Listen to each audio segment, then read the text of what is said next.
Este es el ejemplo 1 de potencia compleja. En el inciso A nos piden calcular la potencia activa, la potencia reactiva y factor de potencia en cada rama de la red. Y en el inciso B, calcular la potencia aparente total. Observamos que en el circuito hay una fuente de corriente en paralelo con una impedancia de 30 más 20J. Y en la rama 2 es una impedancia conectada en paralelo de 80 menos 50J. Esta corriente se divide en dos corrientes, una en la rama 1 y una en la rama 2. Es decir, aquí tendríamos la corriente en la rama 1 y la corriente en la rama 2. También hay que recordar que la potencia compleja es igual a la corriente, el valor absoluto de la corriente elevada al cuadrado, por el conjugado de la impedancia.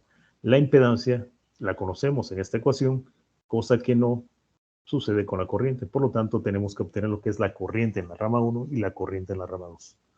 Para esto vamos a utilizar un divisor de corriente de dos elementos conectados en paralelo.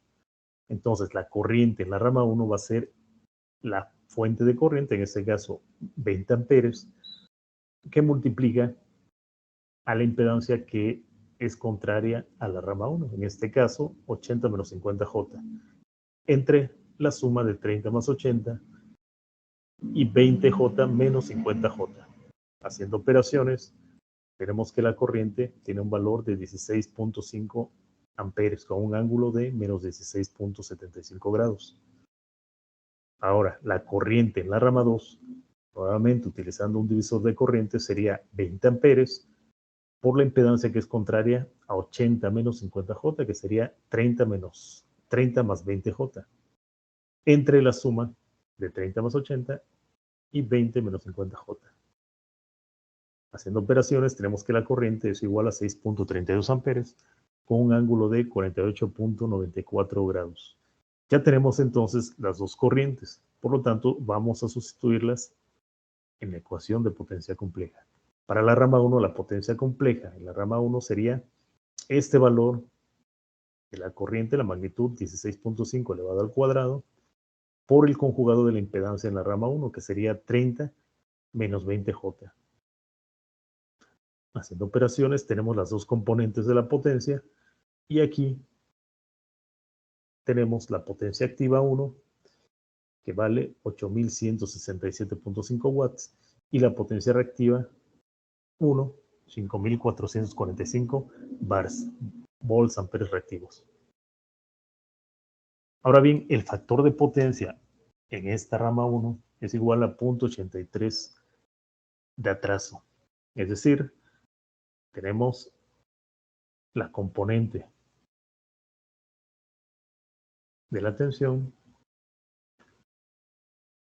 y la corriente. La corriente va atrás de la tensión con un ángulo. ¿Cómo se obtuvo ese factor de potencia? El triángulo de potencias sería la potencia activa 1, la potencia reactiva 1, va hacia abajo porque recuerden que es inductivo, y esta sería la componente de la potencia aparente. Entonces, este sería el ángulo, vamos a llamar un ángulo θ, que sería este ángulo de aquí, entre voltaje y corriente. Ahora el factor de potencia, recordemos que es igual al coseno de θ. Y en este triángulo rectángulo, el coseno de θ es igual a la potencia activa 1 entre la potencia aparente 1. Entonces, la potencia activa 1, que vale 8.167.5, se divide entre la potencia aparente 1. La potencia aparente 1 hay que recordar que se obtiene elevando al cuadrado la componente activa, en este caso 8.167.5 al cuadrado, más 5.445 al cuadrado, Y la raíz de esa suma sería la potencia aparente. Y eso nos daría el factor de potencia, que da 0.83 y es de atraso. En el caso de la potencia compleja 2, es la corriente 2 elevada al cuadrado, la magnitud, que es 6.32, multiplicada por el conjugado de la impedancia en la rama 2, 80 más 50J. Haciendo operaciones tenemos las dos componentes de la potencia.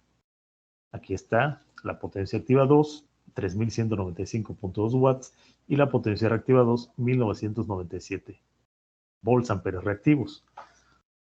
Y el factor de potencia es de 0.84 de adelanto. Hay que recordar nuevamente cómo obtuvimos el factor de potencia.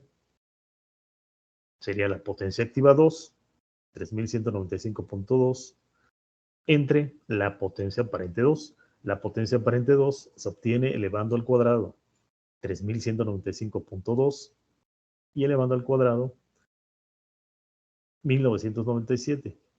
Se suman y la raíz de esa suma sería la potencia aparente 2. De adelanto. Hay dos maneras de saber si es de atraso o de adelanto. La primera es observando el signo, ¿sí?, que está aquí para la potencia compleja 1. Si es negativo, nos indica que es de atraso.